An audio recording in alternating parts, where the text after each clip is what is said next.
But yeah, Jesus, no, I just have to figure it out, but I think I'm good now.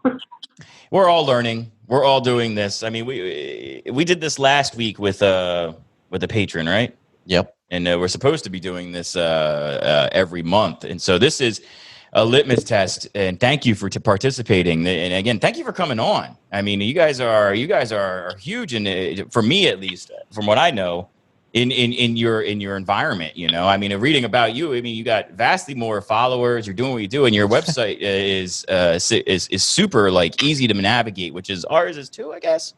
What the fuck are you talking about, It's Jerry? you know, but he's got pictures. Our fucking web page is one page. You got a it's one page, but it just doesn't, you know, it's a jumbled mess. This one has you have the most imaginative ways of using the letter Q. Ask this motherfucker to build a website, see what he comes up with. Yeah, I got that. Listen, anyone can do it. Anyone can do it because I don't have necessarily the time to put into it. I've created a monster that is a bit tricky to navigate now. But kind of to what you said, I think that, you know, when I got into this, it was, and Doug and I met through me starting this kind of up. Doug was kind of out doing his thing. Yeah. And I noticed that there wasn't any platforms out there that was concentrating on, you know, queer artists, regardless of the genre. Halsey and Sam Smith, for sure, getting lots of play. But like just the general kind of artist that was out there. And like I said, I skew really kind of all across the boards, but I needed to start kind of somewhere. So I think that's why myself and Doug, and there's a few other platforms like HomoBite and Homo Ground, who does a podcast, have been able to kind of gather people kind of quickly and en masse simply because there was nothing for them. No, even me doing some research, just trying to get into this. You're right. There are very few outlets. And in fact, I would say even Doug, I was going to call you Dougystyle all the way through this. Thank God I saw your name. Hell? Yeah, it was just, you know, it just, if I don't know if that's proper, you know, or if you want to go by that, like you're a superhero. No, it's fine either way. I mean, people call me Dougie for short at this point, but yeah, Doug or Dougystyle is fine. I mean, that is my handle on Twitter, and that is the blog, so it's kind of like nice persona, more or less. So yeah, I mean, whatever you're comfortable with, I'm fine. I know, but it just felt so, you know, even when we were talking about like having you on, it was like, oh, Dougystyle's coming on. It's like, does this guy have a name? To me, it was like you were a great mystery. Doug, I know Doug Style, Dougystyle. Oh yeah, well, there's an element of hip hop there. But when we first started this, Douglas was one of our first Twitter followers. And one of the things that he put out and showed me as a link was the top 10, you know, grunge albums. You know, I'm relatively not unfamiliar with it. I lived through it, but I didn't have a lot of information as far as the bands, you know. But that was a great little buffer for me, so I can come into this wealth of information, and this man at least have a semblance of an idea of what I'm talking about. Oh yeah. And then if you go to the Dougystyle Club online, there is a great article you put out about how it's a flannel, not even an article. It was a essay of sorts, a blog. I guess that's what they call it. Yeah. Get it together, Jerry. It's a blog, and it Jesus. Your journey in flannel of sorts, you know, and what a wonderfully You're talking about the article discovering flannel while trapped in the closet. That article. It started off with the Spice Girls, and it went all the way down to like the grunge era. And like, I completely understand that. Working in a music store at that time, we would see people buy. Like I worked there for 5 years, so you would see someone buy a Hanson or a Spice Girls, and then elevate their game all the way up to like revolting cocks, you know, and stuff. like, what are you now, doing? Is there a significant sort of, I don't know, a particular what exactly am I trying to figure out here? Is there like a big crossover? Like you're looking for gay artists, right? Like your focus is on gay artists? Queer artists, yeah, basically. And but my blog is more than that. I just talk about things like Kenny, I know, is just covering queer artists, period. My blog is more just like music through a queer lens. So like I will talk about non-queer music, but like what that meant to me as a queer person growing up. But I do try to give special emphasis to the queer artists right now. And if I write articles about them, they have to be published more quickly because they're actively putting out songs at this time. So I don't want them to get dated. But like I've written a bunch of articles about classic rock, that I've sat on for a year because they don't need to be timely. But like I do have articles about the Stones and the Beatles and the Beach Boys that I'll post eventually on the blog too. It's been one of my places to go to for some level of information. I don't do a lot of research, so I rely on my Twitter followers to do all that. He really doesn't. I don't. But yeah, it was amazing going through and seeing how in 2 years the Q review has grown by leaps and bounds. I read that you did it in 2018, so like it's been a significant jump from when you first started to now, I imagine. In 2018, so my background has been in really weird forms with music. So music retail was my biggest thing. I was a manager and a district kind of manager for a number of different outlets and stores. I started with A&A back in the day when A&A existed, and then A&A was bought out and was kind of chopped up by ROW. I don't know if you've ever heard of ROW because they were a big in Canada kind of like out of the back of it started in the 70s, kind of like out of the back of a van kind of thing, but they grew into a company. And of course Sam the Record Man, but eventually moving to HMV.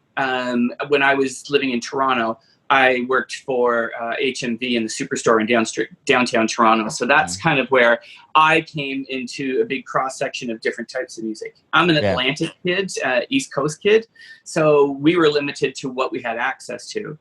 Moving into Toronto just kind of opened it up for me. There's your and country I eventually got into I knew he was from Canada, Jerry. Yeah.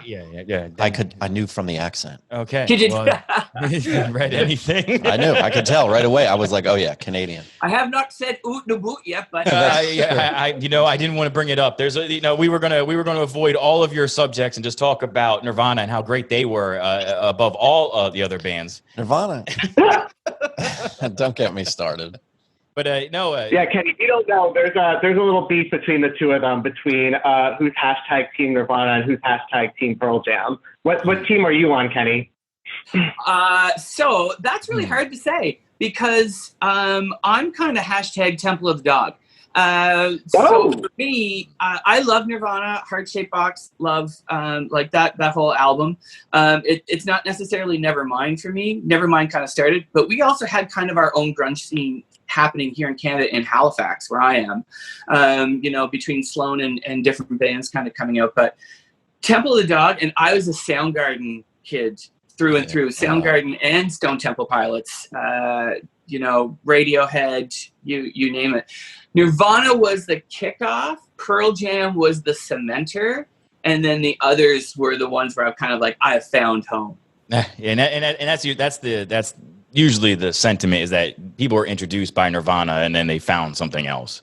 Yeah. And that's why then they found the real shit. Yeah. It's like you start off with alcohol and then you end up going to crack. It's just part of it. I guess that could be one analogy. It's just it's such an interesting thing. Music retail was like that for me. And I think, but for me, it did an opposite thing for you, where you fell into it and became absorbed. Did you work in a music retail environment, Douglas? You were in college. You did radio. Yeah, so I never worked in music retail. I've actually worked for Marriott since I was 16 years old. That's basically been the company I've worked for. But yes, I went to school at Ithaca College. I got my degree in journalism, and they have the Park School of Mass Communication there. So on top of like the classes I took, I wrote for the paper. I wrote reviews all the time, and I also worked on the college radio station. And for that college radio station, I was trying to come up with a DJ name, and everyone used to call me Dougie Fresh, based after the rapper, but I was like, that's already someone's name. I can't use that. So I was spitballing with my friend, and she came up with Dougystyle, actually. So that was the birth of that nickname, and the show I ran was called Alternagold. It had actually been run by another student who had just graduated, so I kind of just inherited the show, and so I just played like 90s alternative, and I did it for like 3 years, and I did it every Saturday night, and I didn't mind missing Saturday nights because like I just loved doing it so much. And I met like a lot of my good friends through that radio show or through the paper that I'm still friends with now, and usually like Grunge was like kind of icebreaker for a lot of them. And then after college, I wanted to go into being a DJ. So I interned with Clear Channel in Rhode Island, where I lived in the summer of 2006. And then the summer of 2007, I interned with a syndicated radio show in New York City called The Ryan and Carolyn Show. But what I learned is that there's like no entry-level jobs in radio. So like if you get an internship, you have to keep it and just hope they give you a job. But the problem was I would take internships that were like away from school. So when I went back to school, I couldn't keep doing them. Right. But after college, I started my own radio station on Live 365 called Dougystyle Alternative. And I ran that from like 2009 through 2013. And I did all the music. I recorded like bumpers and ads for it. And I did like special weeks where I do like #1 modern rock week, like all the songs hit #1 on the alternative rock chart. Did a week for like #2 modern rock songs. Then I did like a huge like 12-week thing where I played music from like each year, from like 88 through 99. Oh, okay. Yeah. And I did a lot of research at that time. I found a site that had like the alternative rock chart for like every week from its inception from like 1988 through now, and they kept updating it. So like I went through all that with like a fine tooth comb. So like at this point, I pretty much know like everything that like hit the chart between like 80 and like the 2010s. Oh, let's see. So this is good. So when I'm out on vacation, I'm out and about. You can guest host the Grunge because I absolutely don't know anything about this, and that was my point. There's not going to be any vacation. I'm going on vacation, but no. But it's like Kenny went through music retail. You did a radio. You've been in a ton of bands. You're immersed in the music. Where I found I almost became like, all right, enough of this shit. I don't want to hear anything new and exciting. I'm done. I'm gonna sit with my Blue Oyster Cult. I'm gonna listen to that, and that's it. You know, you got immersed. You know, and it's so cool to meet people who actually like took this and wanted to learn more about it. So I'm trying to take that onus myself, which you should. I'm trying, but I haven't heard Jesus and Mary Chain in forever. So I'm gonna go right back to it, man. Yo, and so before we forget, because we will fucking forget, you guys should tell everyone where they can find all of your everything's websites and whatever you got. So I'm with the Q Review. The Q Review is a dedicated platform service. People think it's a media outlet. It's not. It is an advocacy and education platform that uses media as a new way for artists to kind of grow their fan base. So it's fledgling, but it's getting there. And you can find us on qreview.ca and on Facebook, Instagram, and Twitter. It's at the Q Reviews because somebody owned Q Review and I'm no one yet to steal it back. And on YouTube at youtube.com/Q Reviews. Wonderful. Had to drop the in that one. So gotcha. And Doug, you have how about you, Doug? So first of all, just to piggyback off Kenny, he does have a podcast too, which he was talking about earlier, and I have guested on that podcast a lot. I even had a segment for a while, which was Dishing with Dougie, which he actually came up with the name. Well, what happened? Why is it not happening anymore? Was there a rift? He's changed the format. He was saying that he wants to do more music on the podcast and kind of do the interviews more. Yeah. I have the website, the Dougystyle Club, which has all the articles I've written so far. But you can also find me on Twitter, Instagram, and Facebook. On Twitter, it's Dougystyle4. On Instagram, it's just my name, Douglas Evasick. And right now, what I'm doing actually for like the next several weeks is I'm doing a lot of live stream interviews like Kenny's doing with different queer artists every day. So I did one on Monday and Tuesday. I've got one tonight and I've got 2 more Thursday, Friday. And then I've got like 20 more booked for August that I'm going to be speaking with. Now, listen, this was hard for me. Now, wait a minute, Jerry. Why don't you just slow the fuck down? Well, you do this all the time. Like this is hard. Like now, this was difficult. Do either of you fellows own a Tesla? Oh, God. A Honda Civic Touring Edition I just bought because my other car tapped out on me. I don't own a Tesla. However, my friend just bought one, which I looked at and I said, oh, good. Now, which model did he wanted get? To visit you because we don't want to park next to you. Thanks. No.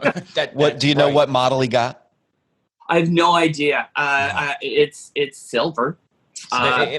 It's a death machine. Like you're lucky. You're good that you have your Honda. The whole point to this thing, and it sort of feels like it's what's that word I'm looking for? He wants a Tesla. So that's the word you were looking for. Well, I'm just not even going to say it because it's insulting.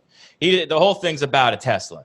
You guys are a conduit to a Tesla, and I hate to say that to you. Like the whole thing, you're getting eyes on us, and we do appreciate you coming here. But it really is going to be it's to his automotive fantasy, and that's dirty. That's not what. You know what? What? I mean, when you think about it and you think about the past, like here's how I look at it. Music has and always has been a community, and it's been a community of people who really are kind of like-minded and thoughtful, because music I think affects us very differently as real music lovers. But people who are in music, whether they're playing or doing what we're doing, it's kind of that community where it's kind of like, hey, sure, let's do this. Let's jump in. Yeah. Look at me. Kenny came up with the great word, cross-casting. Yeah. I've never heard of that before. It sounds exciting. Yeah, well, you're pretty out of the loop with all this, Jerry. Cross-casting, you know? Don't you find, though, that there's sometimes people get so caught up in kind of pegging, up the ladder? It's kind of like, well, What? I'm doing this, these people are doing that, so we need to do this. And it's kind of like, oh, I've only really tried that once. At the end of the day, we're all going to die, right? Well, it's like, let's just have fun while we're doing it. We do talk about that a lot. The end of pegging? No, pegging and death. You've never tried that? With death? No, I've never tried death yet. Pegging? I'm not familiar with that. I thought he was talking Jerry, about going up the. You're familiar as fuck with it, aren't you? What are you talking about? All right, Jerry. All right. Well, yes, and I'm a Luddite in this respect. Again, Luddite. Jerry's kind of old school. Hey, he gets a little embarrassed talking notes. about things like pegging. I got notes in a book. Hey, written down. I'm fairly certain I'm probably the oldest person on this podcast right now. I'm in my 40s. Jerry's up there. I'm in my 50s. Yeah, you don't look it. Bang, bang. Well, yeah, Douglas was telling us that you were in the scene, a lot longer than, not a lot longer, it sounds, but you know what I mean? You've been to concerts. You're ageist as fuck, Jerry. Yeah. But you guys have you both have seen these bands live, right? I mean, Douglas, you've seen them live too. So I guess the only one no one's ever seen, Nirvana. Never saw them. No, I never saw Nirvana, but I did see in DC, actually, someone put together these Back to the 90s nights where a bunch of different cover bands would be like playing 90s bands. And there's one that does Nirvana, and they've been doing it forever. They're really good. I've seen them live 3 times. So that's probably like the closest I'll get to seeing Nirvana. But like they've also had an amazing Pearl Jam cover band. There was cover band for Stone Temple Pilots, Garbage, The Cranberries, Green Day, Weezer, Soundgarden. So for like a couple years, I was going to a lot of those, and that's how I saw Nirvana. But yes, I have seen Pearl Jam, Soundgarden, Alice in Chains without Lane Staley, and Stone Temple Pilots with Scott Weiland. Okay, sweet. And you've seen Kenny, you've seen all these bands live with the lead singers or without, or? For the most part, yeah, with lead singers. Saw them without lead singers. Well, the ones that were there. With the originals. Yeah, with the originals. Thank you. I'm learning. Really, it's sometimes when you're in the East Coast of Canada and you're kind of locked a bit, unless you get out yourself. And when I moved to Toronto, that's when I really took off and tried to see as much as I possibly could. I think I saw Depeche Mode 3 times in like 2 years. And Blur and Radiohead. I think I almost became quickly a Radiohead groupie. Just simply because when you are in, a smaller rural area, an isolated area where tours don't come through, it's harder to get at them. So whenever I can, yeah, I'm always down for a good show. I'll drive. Like the last show that I saw that was kind of really impactful, and unfortunately so, I got in the car at like 5 o'clock in the morning with my buddy, and we drove to Montreal, went and saw 30 Seconds to Mars and Linkin Park at Parc Drapeau, and got in the car the very next morning and drove back. If it's a show and I want to see them live, I kind of don't wait anymore. Right. So you don't know when it's going to end, I think Jared Leto's 30 Seconds to Mars, right? Yeah. So you don't know where you have no idea where he's going to end up. That guy's no. And then look at Linkin Park, right? That was one of the last shows that they ever did before, the untimely death. So you don't know. And if you're a real big fan of them, and there's the music, and then it's what they stand for a lot of the times for me. And a lot of it's nostalgia for me. I mean, I don't think anybody should probably have seen Def Leppard as many times as I did, but pour some sugar on me whenever it hits, it's playing. I'm kind of like, oh yeah, it just becomes.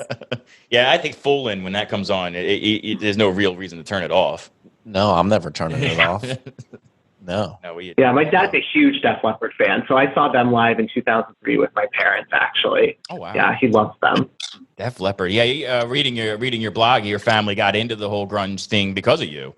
So it's, I mean, they lift. Yeah, I basically just kind of influenced them all in different ways. So like, my dad is now like the biggest Collective Soul fan. Like, I took him for Father's Day to see them back in 2005, and then he saw them twice without me. And I saw them like 3 times later. Right now, his current obsession is The Offspring. He like loves them, loves like everything about them right now.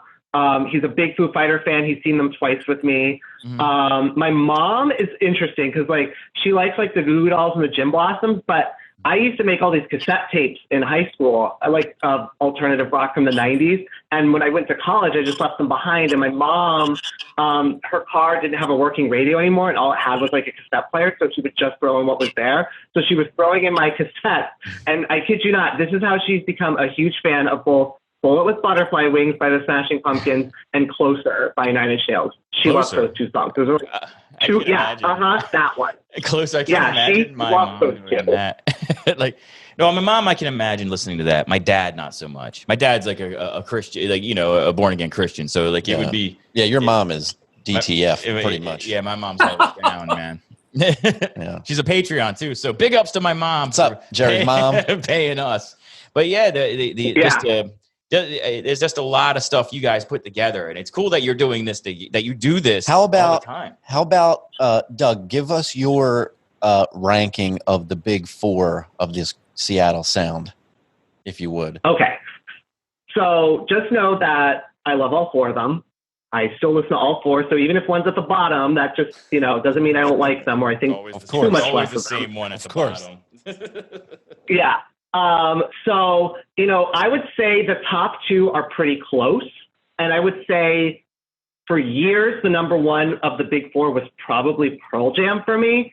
Now I would say they're probably second, and Alice in Chains is probably number 1, but it's very close for me between those 2. Right. Then I would say there's a little bit of a gap, and then we hit Soundgarden and Nirvana. And for years, I probably had Nirvana ahead of Soundgarden, but more recently, I'm probably more Soundgarden than Nirvana at this point. So that would be like the cream rises over time, Jerry. Yeah, but what I would say is that Stone Temple Pilots are my favorite. I would put them above all 4 for me. And then in that gap between Pearl Jam and Alice and Soundgarden and Nirvana, I would slide in Garbage, the Smashing Pumpkins, and the Foo Fighters. I loved Shirley Manson. That woman had my heart for the longest time, man. I've seen her live twice, actually, and she made eye contact with me the second time because we were like just a few feet from the stage. And something I want to mention with her, though, is just that like she's a huge ally for the LGBTQ community. And both times I saw her live, she made a point to talk about their fans that are queer, to dedicate a song to them, to let them know that like this was a safe space for them. She also wrote this incredible letter to Billboard, an open letter basically to the LGBT community. And I posted it on Twitter, and she actually responded to it and said that she cried when she wrote that. So, I mean, I love her so much. That's pretty nice. That is cool. It's nice to get recognition from somebody that you admire. Like Ernie C from Body Count liked a tweet of mine, and I was blown away. Pretty similar. Yeah, similar. It's nowhere near the similar story content, but it's my one run-in. And Russell Simmons at Great Adventure pushed me away. His bodyguard pushed me away. That's my only real run-in with famous people. And I saw Doink the Clown from WWF. I don't know what that is. Oh, yeah, Kenny, what is your ranking of the big 4? I think Dougie has it there. I mean, there's a few that come into play for me that I think about. I mean, even back with, when I think about the Lemonheads, Lemonheads, man. Deep cut. You know, it's a shame about Ray. There's the quirk of so many of these different bands that I really liked that kind of came and went. You know, I loved Porno for Pyros. I loved that jump into Porno for Pyros. I liked Primus. You know, I don't know. There's so many that were coming and going so quickly because the grunge scene took off, and that, you know, those bands suddenly had validation where they weren't getting it before. And music totally does that. I remember when Alanis Morissette came out, and then all of a sudden it was the wave of these female, you know, rock singers, right? And Heather Nova. Another Canadian. Yeah. Oh, listen. If there's a Canadian in the mix, I'm gonna mention. We love our con kids. But yeah, I mean, it's hard to deny that Nirvana and Pearl Jam and Soundgarden were right up there. Like, they were the ones that were kind of really breaking a lot of things. Alice in Chains as well. I mean, from there, we're so, oh God, this is going to sound terrible. I don't mean it this way. But from that, we got the Foo Fighters, and I don't mean the death.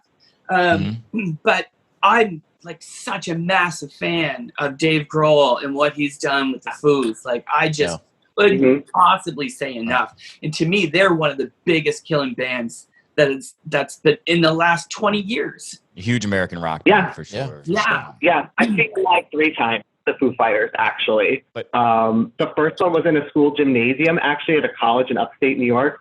That was a wild show in like 2008. Then I saw them in 2011 for the Wasting Light tour, which they brought Bob Mould out because he lives in D.C. and he had done a song on there, and they brought him out on stage and he performed with them for a couple songs. Yeah, Dave I saw them was a D.C. guy, right? Was Dave Grohl a D.C. guy? Yeah. Yeah. Yes, his mom actually worked as a teacher in the school district around here, and my mom actually worked around that same school district too, because I was born in Virginia and lived there for a couple of years before he moved around. But yeah, his mom's local, and a lot of the Foo Fighters songs he'll mention Virginia a lot of the time, and like the landscape of Virginia, some of their songs with the Foo Fighters. I also saw them for the 20th anniversary special, which was in DC because that's his hometown. So they did a 20th anniversary show. It was the first one after he broke his leg, so that's when he came out on the throne with the cast on.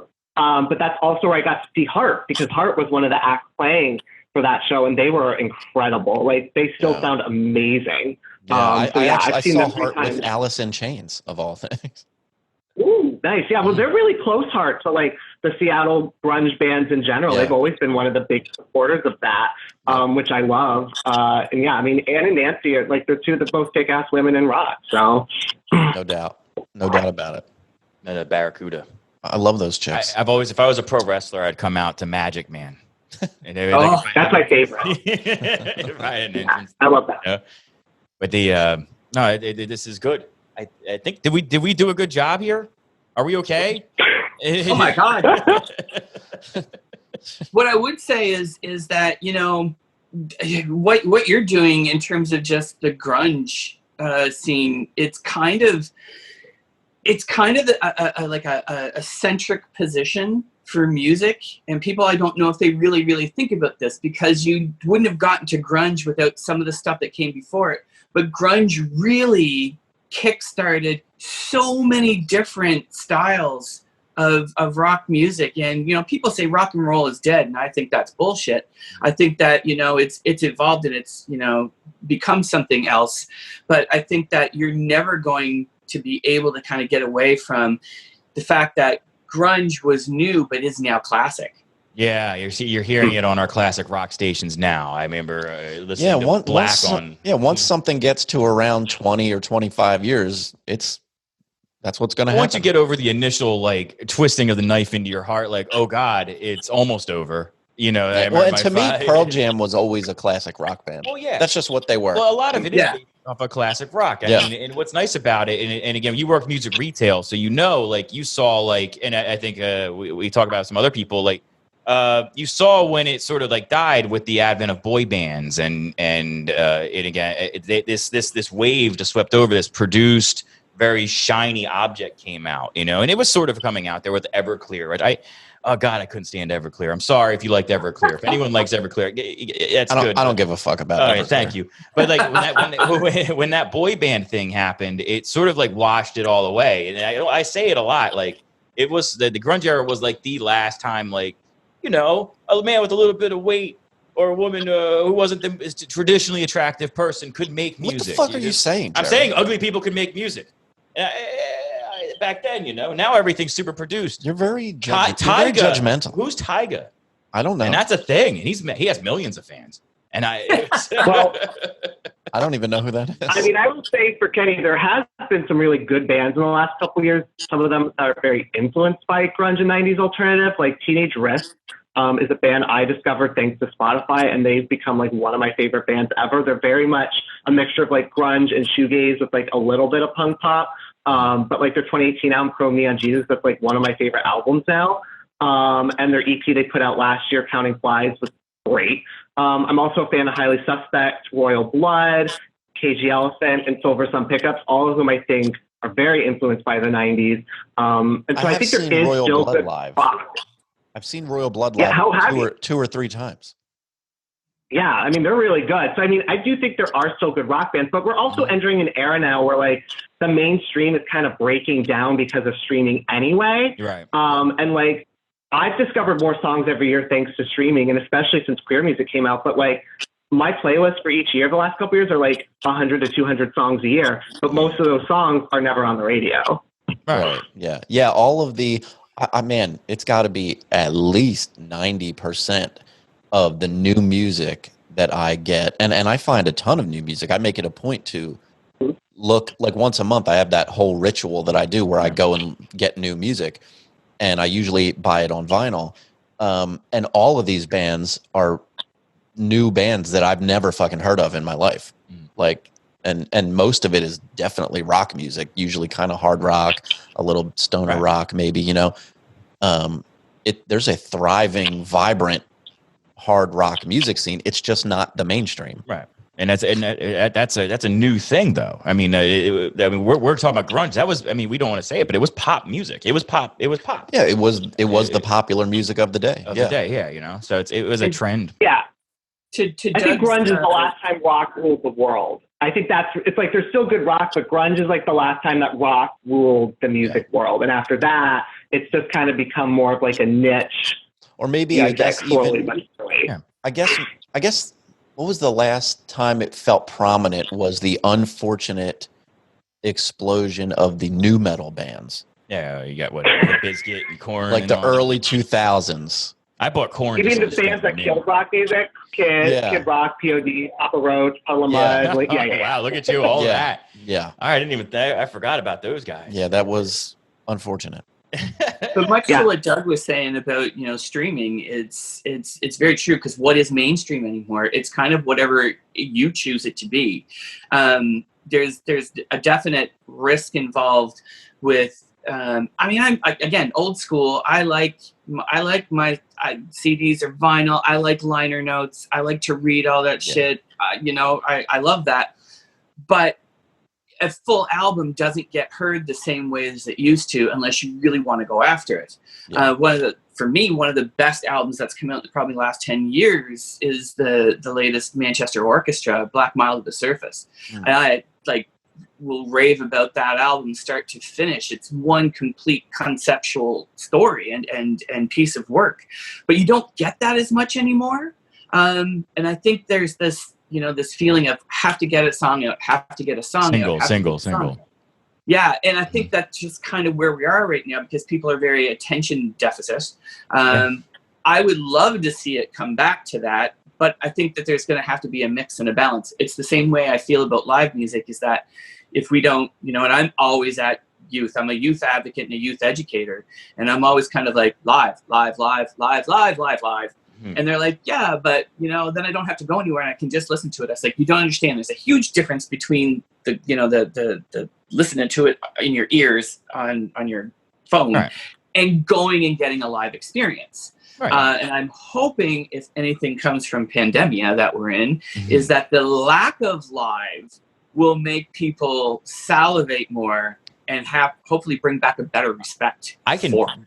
I can virtually guarantee that because working in retail, like there was a pent up, I need to get out, I need to do this, and then they just did. Like there was, I sold like a boatload of cars. So if that's any test or any type of, indication, they are just going to, people are going to come out in droves to see this stuff. And you're right, live, you can listen to a Guar album. But it is nothing in comparison to the live show. I wouldn't. I do. I did. And I was menstruated on, and I loved it. I mean, I wouldn't listen to a Guar album. I did. Penguin Attack. All right. Yeah. Yeah. It always seems like any talk about rock music, Guar finds its way into the conversation. Guar ex-cops. It just happens. Guar is Jerry's fourth favorite band. Out there. I'm not. I'm a fan of absurd music. Like we talk about Pearl Jam, and I keep saying it. You have to think about every song.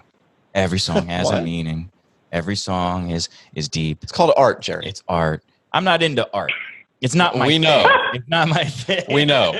What you need to do is entertain me. And bands like the band can't say anymore because I said the name often and daily.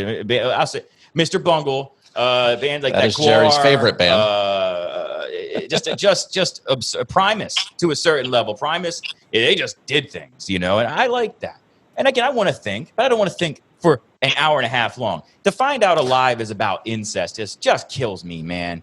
That really put me in a bad way. I'm sorry. Yeah, dude. And they did Jeremy, which killed me. Again, I'm not going to go into it. Yeah, no need to go into it now. But yeah, no, this has been good. I don't know. I don't know what to do. You don't know what to do. I don't know how to do this next.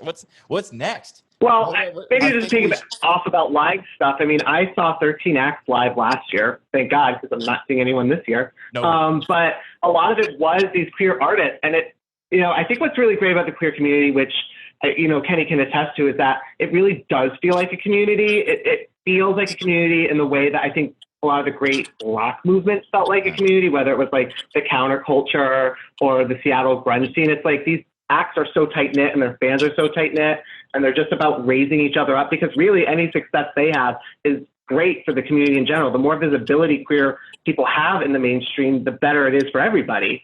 But like going to these shows for queer artists has been so different for me, because I'm going to like the small clubs now. Okay. I'm getting to see them like right up close, and in a lot of instances I'm meeting them and I'm talking to them. I get to have like real conversations with them, which like you can't do in like an arena rock show. And so I think that's been one of the coolest things, is that it feels like I'm not only part of a community, but like when I go to all these queer shows, I also talk to people, which never happens at the rock shows. Like I tried to talk to people and it didn't really work. We're like at the queer shows, I talk to people all the time, some of whom end up following me, some of whom don't. But like it's just, I don't know. There's just like a feeling that you can't get anywhere else besides going to these shows live. But I think that's been one of the greatest things about this music and this community, is just going to these shows, meeting people, getting to meet the bands, and just like it's a two-way street of empowerment, as I call it too, where like the artists empower queer people by being up there, but like us showing them that we love them empowers them even more to be like more true to themselves. So like it's a really special, I think, experience to go to some of these shows for me, and I really can't wait till I can like go back to them. Go back to it. I mean, you find people, but you find it's a burgeoning scene, and you're interviewing a ton of these young LGBTQ artists, and is it? Do you find that it's on the rise? Like that you're on the ground floor of something very special here?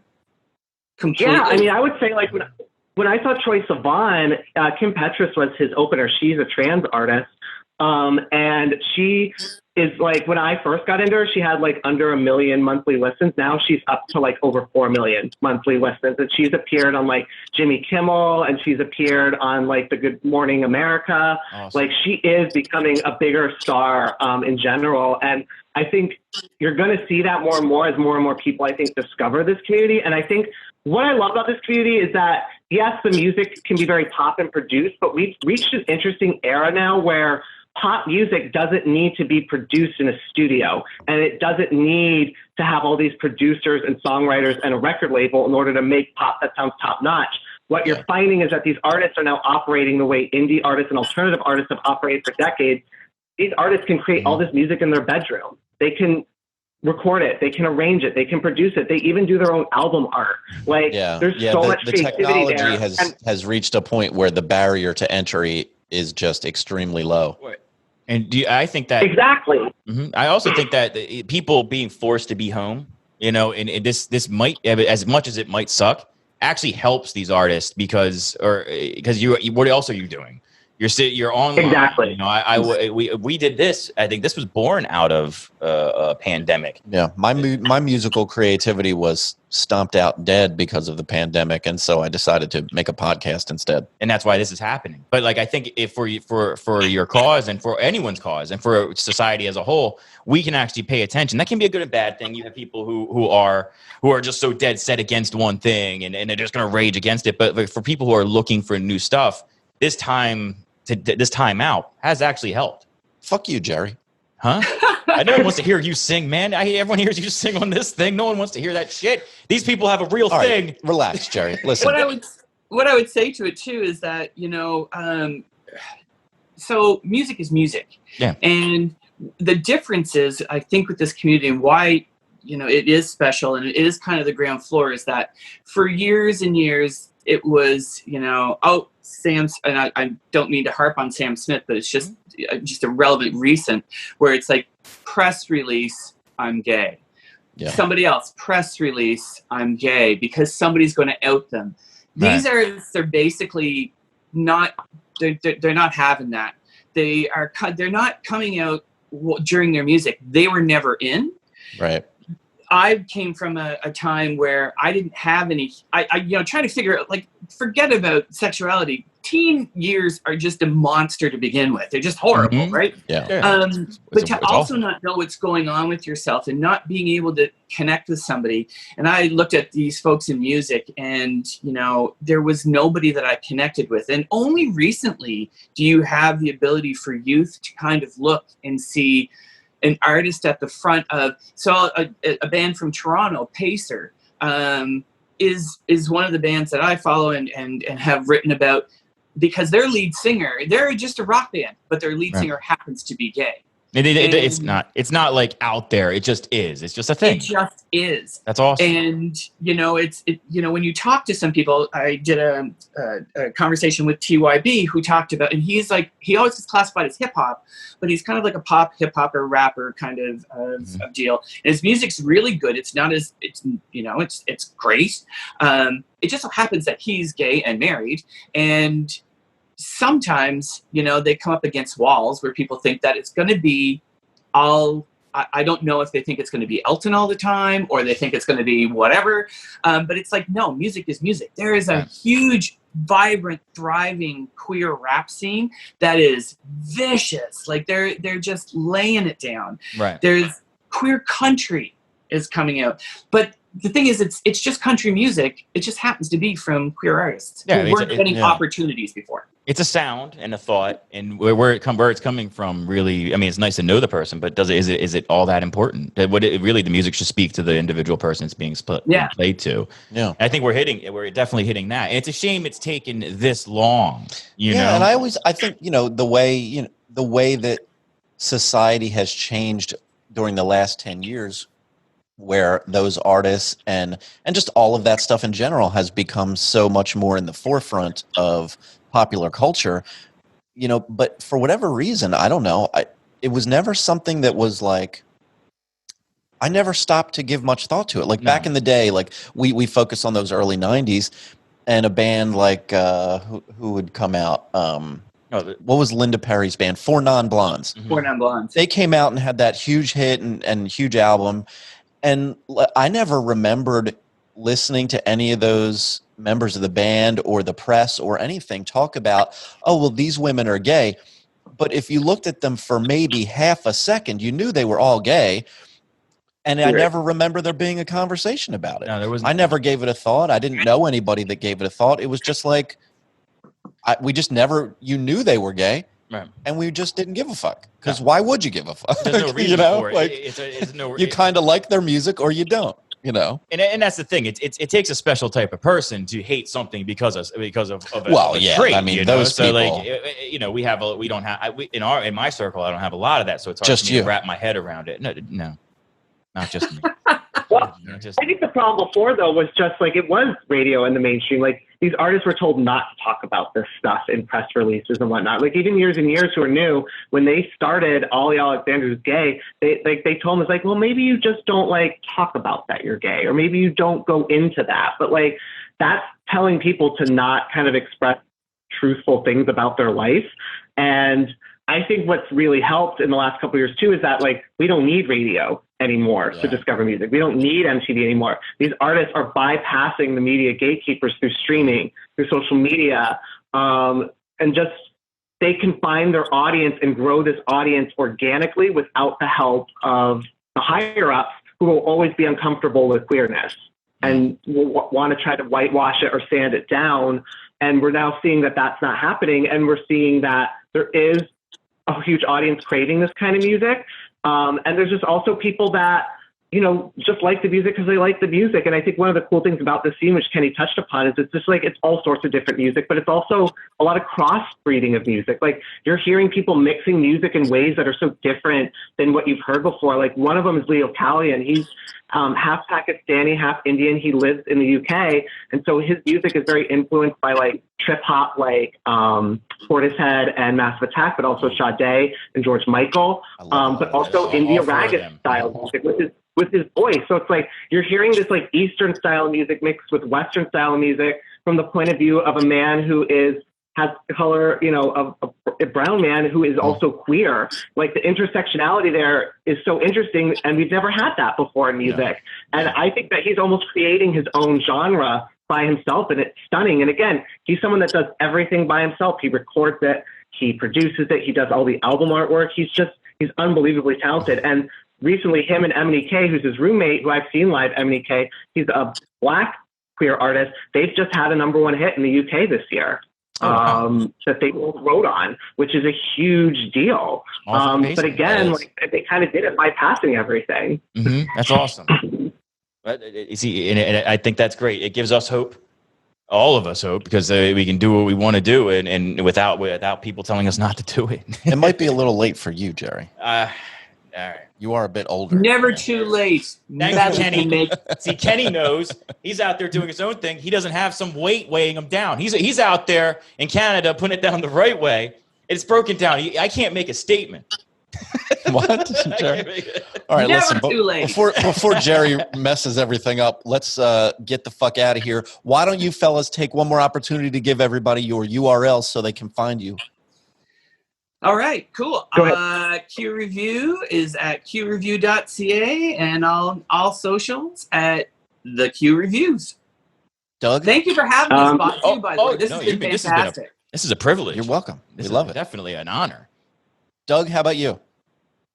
So it's Dougystyleclub.com. You can find me on Twitter at Dougystyle4, and you can find me on Facebook and Instagram at Douglas Evasick. But if you just go to the blog, Dougystyle Club, it'll have the links to all my social media handles, so you can find them all there. And real quick, he does a thing, and I won't keep you guys too long. He does a thing where he ranks the best Batman soundtrack songs. All right. And it was Batman month.